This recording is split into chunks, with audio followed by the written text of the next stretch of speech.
Mr. Rusbridger, in what sense was the detention of David Miranda either illegal or unjustified? Well, what happened was a conflation of terrorism and journalism, which is a rather disturbing thing. So what they did was to use a bit of law which relates solely to ports and airport transit lounges to detain somebody for 9 hours and take away all their material in a way that simply wouldn't have been possible had it occurred, say, in the Heathrow car park. And that is quite a disturbing thing. The Home Office is quite clear. They say that where stolen information, which he was carrying, poses a risk to national security, which it clearly does, they are within their rights, within the law, to detain and question. Well, whether it was lawful or not is something which is going to be challenged by David Miranda. But I think the thing that has disturbed the rest of the world and a lot of British journalists and, to be fair, ordinary British people, is this use of a terror act to detain somebody who was clearly engaged in journalistic activities and seize journalistic material in a way that has no checks and balances. So, as I say, if that happened in the Heathrow car park, there would be bits of the law which would protect journalism. By doing it in a Heathrow transit lounge, there are no protections. But you're not suggesting, are you, that the material that he was carrying, if it were to fall into the wrong hands, would not be of benefit to terrorists? That's the line that the Home Office is taking. The material he was carrying was journalistic material, and it hadn't fallen into the hands of terrorists, and there was no evidence that it was going to. On that basis, you could go around arresting all kinds of journalists because they have sensitive material.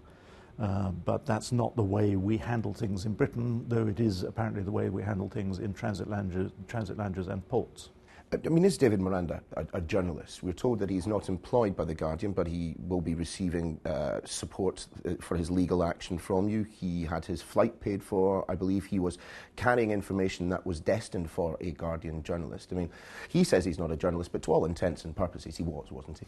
David Miranda isn't a journalist. He is the partner of a journalist, and he helps that journalist in the acts of his journalism. And he was carrying journalistic material. So we can get into endless arguments about what a journalist is and what isn't a journalist. Some people want to claim that Glenn Greenwald, the author of a lot of the revelations on the NSA, isn't a journalist because he's a blogger. I think you have to offer some kind of protection or at least discussion and debate to people who are engaged broadly in journalism, which is in the public interest. Wouldn't the public have more sympathy or greater sympathy for Mr. Miranda if he had simply been travelling in a private capacity? If he had, as he claimed at one point, simply been heading back to Rio de Janeiro to meet up with his partner? In this set of circumstances, he was not. He was couriering information which it is alleged was stolen, information which the Home Office and others within the security services say posed a real risk to national security if it fell into the hands of terrorists. Well, all journalists, this use of the word stolen is a very laden word, if you don't mind me saying so. This is material that was leaked. All journalists handle leaked material, which is, you could call it stolen, or you could call it leaked, or you could say this is the act of a whistleblower. You couldn't do your job, I couldn't do my job without leaked material. And so suddenly to get very high and mighty and to say this is stolen material and therefore the police and the terror laws have to be engaged, I think is misplaced. What we had here was a responsible attempt to do journalism in difficult circumstances. It's difficult for journalists in the modern world when you know that your phone calls and your emails and all your metadata is available to intelligence services to do journalism and to carry material responsibly. And that was what was going on here. But is it really that surprising that British intelligence, in whatever form they presented themselves in the departure lounge, chose to stop the partner of a journalist who had obtained information about the UK intelligence community? I don't know who stopped David Miranda. I don't know who these people were who questioned him. We don't know that. I think what has disturbed people is the use of terror laws, which apply specifically to ports and airports, which allow authorities to detain people for up to 9 hours and to take away material in a way that simply wouldn't be possible if that happened in Heathrow car park, where normal British laws, which do offer checks and balances to journalism, apply.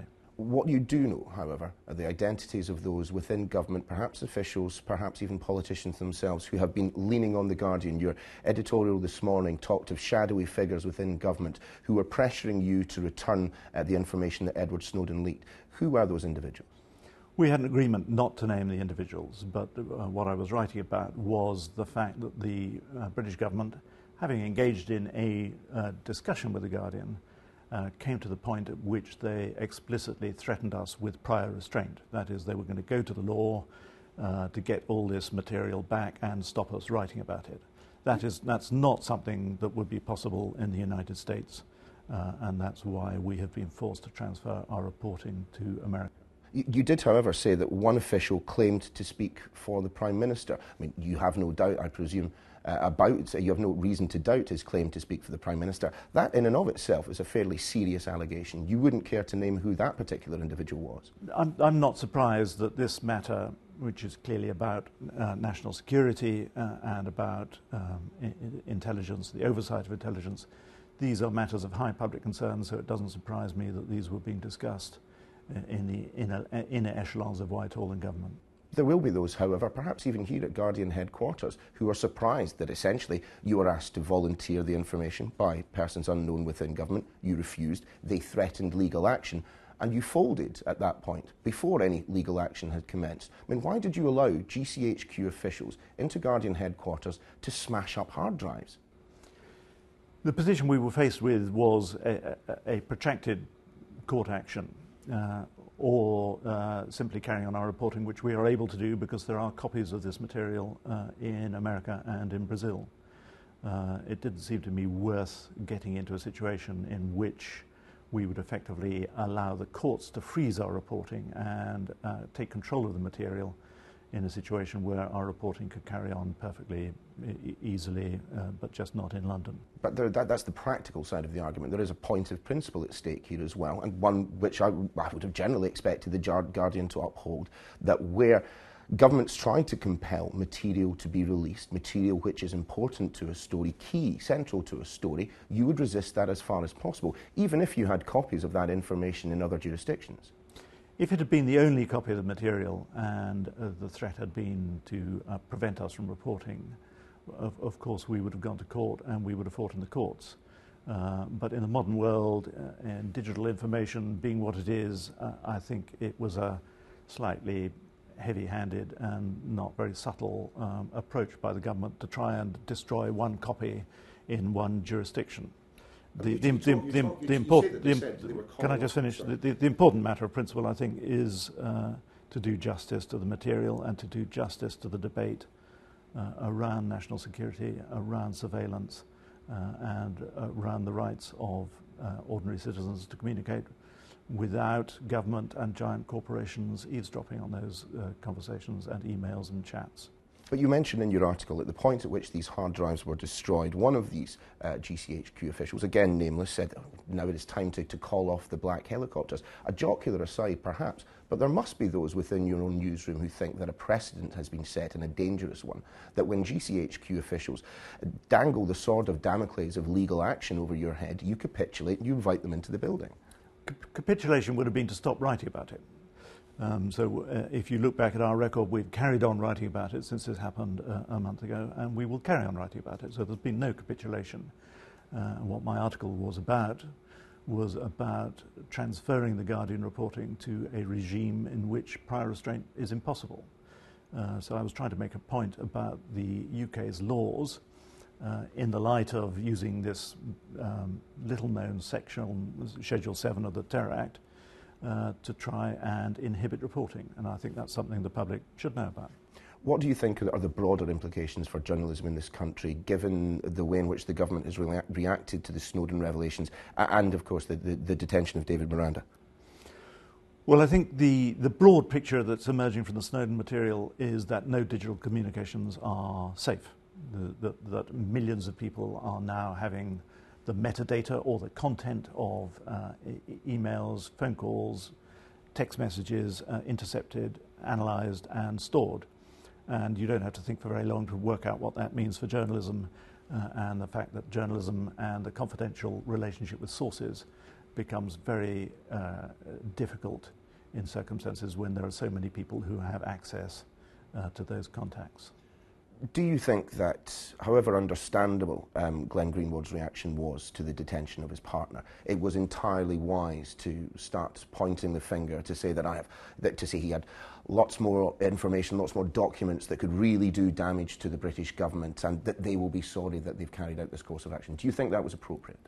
I think probably there was a bit of English into Portuguese and back into English in terms of the way that was reported.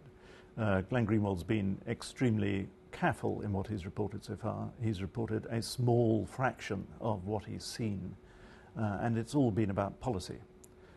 He has restricted himself to writing about the relationship between giant corporations, the degree to which any oversight, whether in closed courts or through Congress, is meaningful. These are highly important matters that have led to very narrow debates and votes in Congress and all over Europe. So I don't think anyone is doubting that these are matters of importance which journalists ought to be writing about. In terms of what has actually been revealed, there are those who are incredibly shocked that anything that is unencrypted is being picked up by intelligence agencies around the world. There are others who would suggest that spies spy, and without a proactive intelligence community, domestically, internationally, we put ourselves in the line of fire.